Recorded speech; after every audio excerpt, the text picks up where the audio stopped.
If you're ever driving down Route 106 in Michigan, and you see a sign for the Greenbrier Motel, you better just keep on driving. Because there is something terribly wrong here, and the last thing I would want is for more people to die. I started working at the Greenbrier Motel a week ago. It wasn't a dream job by any standards. Night shift at the front desk, checking people in and out, doing some inventory in the back. I liked the peace and quiet, though. As a little rundown motel on a stretch of isolated highway in Michigan, it gave me a lot of time to read and play computer games on the clock. It also helped that the owner, Frank, didn't seem to care I was a high school dropout with a rap sheet. But on the very first day, I felt that something was terribly off. For one, there was the smell. When the wind shifted, the entire parking lot smelled like rotting meat. I ran to close the windows, but even then I could still smell it, seeping in through the HVAC system. The motel is surrounded by deep woods, so I figured maybe we were near the kill grounds of some animal. Or maybe it was just the endless roadkill of deer and possums on the highway. Either way, it was unsettling, and definitely not enjoyable. The other thing that struck me as odd were the guests' rooms. Some of them didn't have windows, and it seemed like that was intentional. I could see the lines in the paint, the seams outlining where windows had once been. When I asked Frank, he told me that some of the guests asked for windowless rooms, that they were in high demand. He didn't elaborate, and honestly, I was a little scared to press him on it. Things went from strange to downright creepy, however, as soon as Frank left. As I got set up at my desk, a woman walked into the room. She was in her 40s, maybe, with black hair and very pale skin. As soon as she stepped inside, she locked the door behind her. "Frank left, right?" she asked me. "Yeah," I replied. Who are you?" She introduced herself as Matilda. She'd been working here for a decade, cleaning the motel rooms after the guests checked out. After a few minutes of small talk, she suddenly came up to the counter and lowered her voice. "I want to make sure you're safe around here," she said, glancing back towards the door nervously. "So I need you to listen to me, okay?" My heart dropped. Okay. Whatever you do, don't ask questions. Just check people in, check them out, and mind your own business. And then you'll be fine." My stomach did a little flip. Okay, so it was that kind of motel. Illegal business of multiple kinds, probably, all being conducted under our dilapidated roof. What if the police come? Will I be arrested too? She gave me a blank stare. "The police say they find evidence of illegal activity in one of the rooms. Will that get me in trouble? I already have shoplifting on my record and can't." She shook her head. "Don't worry about the police. Just don't ask questions. And don't make eye contact or look at their faces for too long." I swallowed. They don't want witnesses. They don't want me to be able to pick them out of a lineup, I thought. Okay, I won't ask questions and I won't look at them for too long. "Got it?" She smiled at me. "You have nothing to worry about." As it turned out, though, I had quite a lot to worry about. That night, I checked in 3 people. They were almost like caricatures. A big, strong guy in sunglasses that looked like he'd stepped right out of The Godfather. A woman dressed to the nines, wearing a more makeup than a clown. A skinny young guy in a hoodie that smelled of something chemical and strange. But I listened to Matilda. I didn't ask questions. I didn't even ask the questions I should have been asking. Like when hoodie guy gave me an ID that was clearly fake. "Don't ask questions and you'll be fine." I kept repeating that to myself. And I kept my eyes glued to the computer screen, never even glancing up at them. When it hit midnight, I assumed the rest of the night would be smooth sailing. On this lonely stretch of highway, it was unlikely anyone else would check in. I pulled up Minesweeper and played some music on my phone. My peace and quiet, however, was interrupted by the door swinging open. At 2 a.m., I glanced up to see the guy in sunglasses, the guy who looked like he'd stepped out of The Godfather. Oh no, I should have locked the door. I swallowed and kept my eyes glued to the computer screen as he approached. "Can I help you?" I asked, watching him in my peripheral vision. "Do you have any razors for purchase?" I froze. Razors? At 2 a.m.? I instantly got a mental image of him slashing someone up in his room. Blood all over the sheets, soaking into the carpet. No, we don't have any razors, I said, keeping my eyes on the computer screen. Can you just check in the back, please? I swallowed. I really didn't want to go check. As soon as I turned around, he could do anything. Pull out a gun, tackle me, force me into a chokehold and keep me hostage. But refusing him was just as bad, if not worse. It might make him mad, really mad. I sat there, staring at Minesweeper on the screen, weighing my options, paying close attention to him out of the corner of my eye. And that's when I saw it. There was something off about this guy. His sunglasses looked like they were slightly too low on his face, like the eyes they were covering weren't in quite the right place. And not only that, but I couldn't see his eyebrows poking above the frames or the contours of his brow ridge. Everything above the glasses was perfectly flat and smooth, like he had no eye sockets at all. Can you check in the back, please? He asked again, his voice taking on an annoyed tone. Why, yes, sure. I sprung out of the seat and ducked into the back storage area. I quickly glanced over my shoulder to make sure he wasn't following me. But he wasn't. I had half a mind to just stay there, hiding out in the back storage room, until I heard his voice calling me. Did you find them? He sounded angry, approaching furious. Thankfully, I did find a few packaged razors next to some spare toothbrushes and soap we kept. I grabbed them and handed them over, keeping my eyes trained on the floor. Thank you, he said, sounding pleased. And that was it. He turned around and left. As soon as the door shut, I ran over and locked it. I closed the blinds and sat back down at the front desk, my heart hammering in my chest. All I could picture were the strange contours of his face. And as I sat there, I realized something. All three guests that I'd checked in since the start of my shift, the Godfather guy, the makeup woman, the hoodie guy, had something covering their face or head. I mean, I wasn't exaggerating about the woman having enough makeup for a clown. She was wearing foundation so thick that it cracked around the corners of her eyes and lips, and wore false eyelashes so long they gave the appearance of spider legs. And hoodie guy had kept his hood pulled so tightly over his head that his ears and hair weren't visible. It was like they all had something to hide. Morning couldn't come soon enough. As soon as the day shift workers arrived, I got the hell out of there. I floored it back to my house and slept for a long time, my sleep plagued with nightmares of faceless people and spidery eyelashes. Then it was time to go back to the motel for night number 2. Thankfully, it was a quieter night. Although the vacancy sign glowed brightly in the darkness, no one checked in during my shift. They must have all come earlier during the day shift. I locked the door, sat down with a cup of coffee, and enjoyed getting some reading done in the quiet. Unfortunately, the quiet didn't last long. Around midnight, I heard a loud slam from outside. I threw my book down and ran over to the window. The door to room 16 was wide open. I looked around. Nobody appeared to be outside. The parking lot and the sidewalk were empty. The room itself was dark. None of the lights were on. I walked over to the computer and looked up the room. To my surprise, no one had booked it for tonight. Should I go out and close the door? I hesitated. It was late. There was no one around except for the occasional passing car. If someone had broken into that room and then attacked me, there would be no one to hear me scream. So I kept the door locked tight and accessed the security camera feed instead.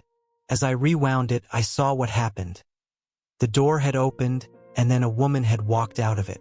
I couldn't see her face, just her long dark hair. She then disappeared into room 22. I checked room 22 on the computer and saw it was booked to a woman named Cassandra Johnson. I frowned. Looked like Cassandra might be going into our vacant rooms and possibly stealing stuff. Matilda must have forgotten to lock up the room after she cleaned it. I sighed, opened the door, and began walking towards the open room. I thought of knocking on room 22, but then thought better of it. Keep your nose out of other people's business. I just lock up room 16 and go back to the lobby, like a good little employee.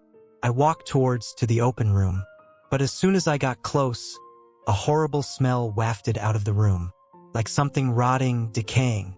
My stomach turned. What did Cassandra do in there? Throw up? Stash all her garbage in there? I reached into the darkness of the room. Bracing myself, I flicked on the light. The room looked normal. The bed was made. The carpet was clean. But the smell had only intensified. I pinched my nose as I glanced around, starting to feel nauseous. And then I saw it. There was something on the carpet, just barely poking out from the other side of the bed. What is that? It was tan and folded over itself, like a beige sheet or pillowcase had been bunched up on the other side. But all our sheets were white. I stepped into the room, my heart pounding in my chest. "Hello," I called out. Nothing. The smell got even worse as I approached the bed. Nausea washed over me. I forced myself to keep going, pinching my nose, swallowing down the urge to throw up. I peered over the side of the bed and froze. There was a pile of beige, slightly translucent material folded over itself on the other side. But I instantly recognized certain shapes attached to it. Awfully familiar shapes, like 5 fingers, resembling a glove made of skin, poking out from under one of the folds. It looked like someone had shed their skin. I stepped back, my legs shaking underneath me. No. There's no way. It can't be. I backed away, towards the door, my throat dry, because it didn't make sense. It didn't even make sense with a horrible crime. There wasn't any blood on it.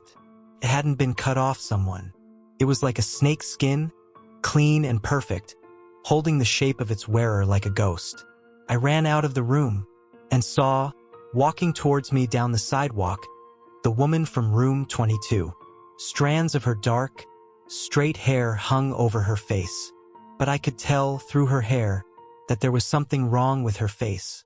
Her eyes, her lips, were in slightly the wrong position. She strode towards me, fast, her shoes clicking on the pavement. I didn't want to find out what she'd do if she caught me. I whipped around and ran as fast as I could. I could hear her behind me, but I forced myself to go faster and faster until I was inside the lobby. I clicked the lock shut and collapsed in the back room, where she couldn't see me. That's when the whistling started. Just outside the door, I could hear her, whistling. The source of the sound shifted as she circled the lobby area, looking for a way in. I heard it at the door, then at the back, then through the side windows, then back at the front door. This went on for an hour. Finally, the whistling faded, but I didn't move. I stayed there, huddled in the back storage room, until dawn broke. As soon as the day shift arrived, I booked it out of there as fast as I could. I wanted to quit. With everything I am, I wanted to just walk away, but I needed the money. I already knew how hard it was, finding a job with a rap sheet. It was either go back to the job or face eviction. So I went back. When I got on shift, though, I pulled Matilda aside and told her what I'd seen. I asked her again and again if my life was in danger. Asked her what the hell was going on here. If other people were in danger, too. I promise you, as long as you mind your own business, you'll be safe. So that's what I did. I minded my own business. And for the next few days, nothing of note happened. Sure, there were a few people who checked in that were wearing hats or sunglasses or extra makeup, but I just tried to avoid eye contact with them. Tried to keep my head down and my nose out of other people's business. But then came the night of November 14th. It was raining that night. The rain came down in sheets, and every so often, I heard a peal of thunder shake the windows. I wasn't expecting anyone to come in that night, as I hadn't seen that many cars driving by on the highway. The rain seemed to keep everybody in.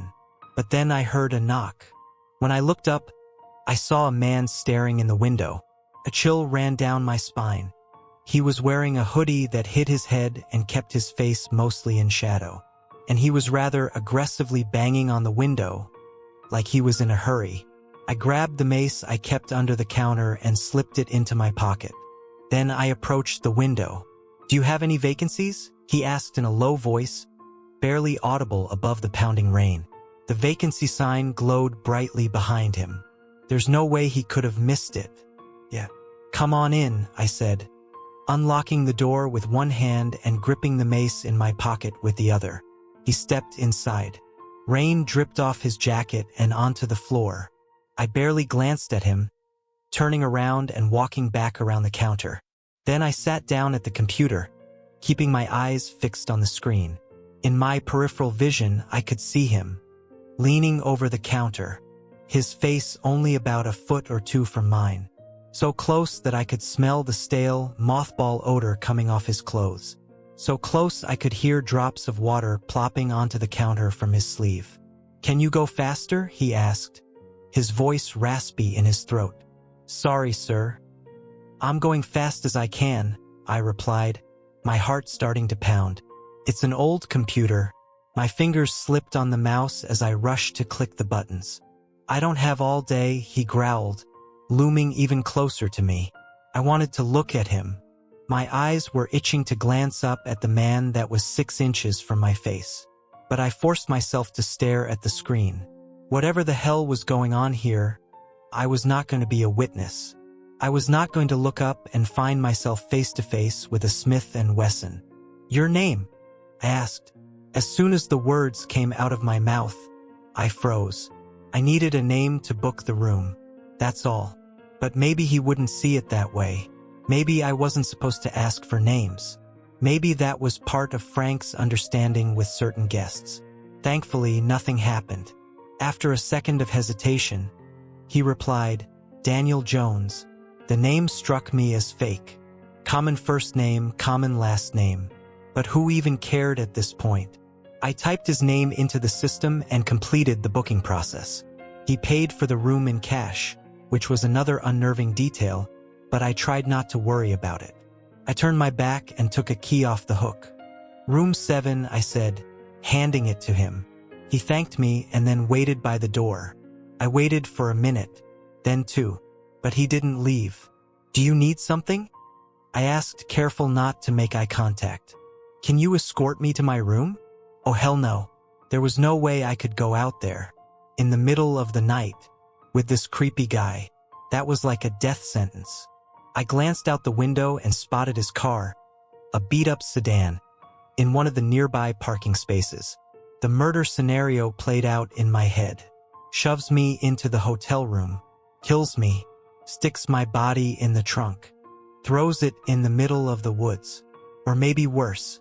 Maybe my skin would end up crumpled on the floor of one of the rooms. Maybe he'd take my form, or turn me into something that sheds its skin like a snake, that has eyes too low on its face, or no eye sockets at all. And the longer I looked at him, in the corner of my eye, the more I noticed how unsavory he looked. There were smears of dirt on his sleeves and on the hem of his pants, like he's been digging a grave. The voice in my head added. His face, half hidden in shadow, was sunken and gaunt. His jaw was covered in gray stubble, and his teeth were a horrible shade of grayish yellow. Can't you just go yourself? I have something that I need to do here. My boss is going to be mad. You can take 2 minutes to walk me to my room. Damn it. I sat there in stunned silence. He sounded furious. My heart pounded in my ears. "Okay," I said finally. My fingers curled around the mace in my pocket, and then I joined him by the door. "I'll walk you to your room." He didn't thank me. He just grabbed the door and swung it open, nearly letting it swing back in my face. I stepped out into the pouring rain with him. The parking lot was a lake, and our feet sloshed loudly through the water. The cold water seeped through my sneakers, and I shivered. I followed the man to his car, staying a good 15 feet away. He popped the trunk, and I held my breath. But thankfully, there was only a duffel bag inside. He hoisted it on his shoulder and started for room 7. I followed him at a distance, staying several feet away, watching him fidget with the key. "You got a lot of other people staying here right now?" he asked, as he slid the key into the lock. I replied. Not great weather for it. Not really. The storm's supposed to clear tomorrow. It'll be good weather then. Wow, this is taking a while, I thought to myself. That's when I looked down at his hands and noticed that he wasn't really trying to get into his room. He was just inserting the key, pausing, and then pulling it out, over and over again. He was stalling for time. He was keeping me here on purpose. I looked up from his hands, just in time to see him staring at me. His blue eyes were intense, studying me. I wanted to run away. Every inch of me was screaming to get out of there. But the guy had 6 inches on me and was really thin. He'd probably catch me in seconds. I was never much of a runner. I slipped my hand in my pocket, curling my fingers around the mace. Do you need help getting into your room? I asked. He shook his head. I'm going to go back to the front desk, I said, taking a step back. As soon as I said that, he froze. His eyes widened as he stared at me. Slowly, he shook his head, his lips stretching into a grimace that revealed his yellowed teeth. Don't go, he growled, his voice barely audible above the rain. Stay exactly where you are. I leapt into action. I whipped the mace out of my pocket and held it in front of me, pointing it right at him. Don't get any closer. My finger hovered over the trigger, and then I heard it. Someone was whistling. Behind me, somewhere in the rain. The song cut through the pattering raindrops like a knife. It was the same eerie tune that woman had whistled a few days ago. I'm sorry, the man said quietly, his blue eyes locked on mine. But I needed bait. I stared at him. My brain couldn't even process what he was saying. Bait? I took a stumbling step back. The whistling grew louder. I whipped around.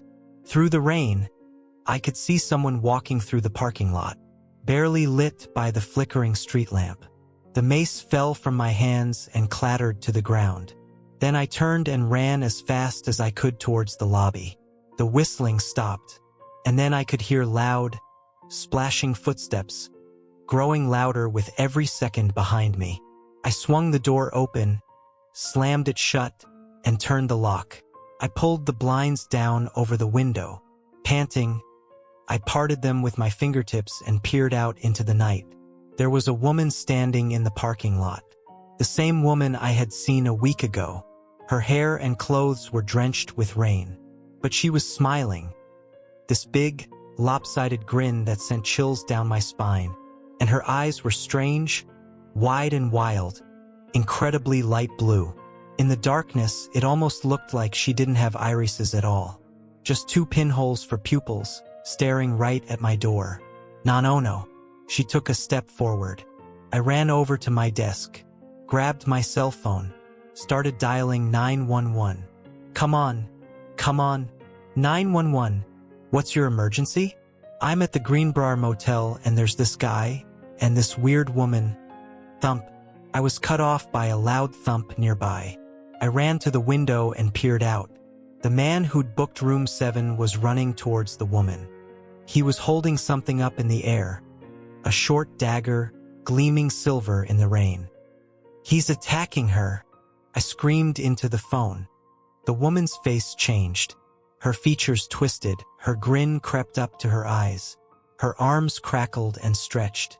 She blinked, and her eyes turned pure white. Her body twisted unnaturally at the waist, so that she was facing the man. With fast, jolted movements, she leapt at him. Within seconds, he was dead. She stood on all fours above him, her knees bent the wrong way, her fingers far too long. With another horrible crackling sound, her neck stretched out 2 feet long, twisting and serpentine. And then she looked at me. I leapt away from the window with a scream. What's happening? The operator asked me. Sir, please, tell me what's happening. I opened my mouth, tried to speak, but only a squeaking sound came out. By the time I made it back over to the window, the woman was standing there, looking down at her kill. She looked normal. Then she stepped over his body and walked towards the rooms. To my horror, she pulled out a key and opened room 22. Then she disappeared inside. The police arrived a few minutes later. In strings of gibberish, I begged them to check room 22, that something horrible was lurking inside. But then they knocked on the door. A completely normal-looking woman opened it. I watched from the lobby. I couldn't hear that much of their conversation over the pouring rain, but they weren't arresting her, weren't accusing her. They seemed to just be having a friendly conversation, asking her what she'd seen. Then they thanked her and came back to me. "We'll need to see the security tapes from tonight, please," the officer said, in an accusing tone. But when I showed them the tapes, they got quiet. One of the officers made a call to someone, saying something about an infestation. The other two officers ushered me out into the lobby, their faces grim. They told me not to leave as they talked among themselves in hushed voices in the corner of the room. Then they approached. "You didn't see anything tonight," the tall man said, leaning in close. "You got that?" But what about—" "Listen to me very carefully," he interrupted, lowering his voice. "You didn't see anything. Just like you never shoplifted in your life." "What? You understand me?" he asked. The silence stretched out between us. "Yeah, I got it," I said, my voice wavering. "I didn't see anything. I left the motel and never went back. I planned to never speak of what I saw, to keep my mouth shut, just like they told me to. But after losing many nights of sleep, I realized that I need to warn people. I need to warn you. I can't have another person dying because of these things, whatever they are. So I beg you, if you're driving through Michigan and see that there's a vacancy at the Greenbrier Motel, keep driving.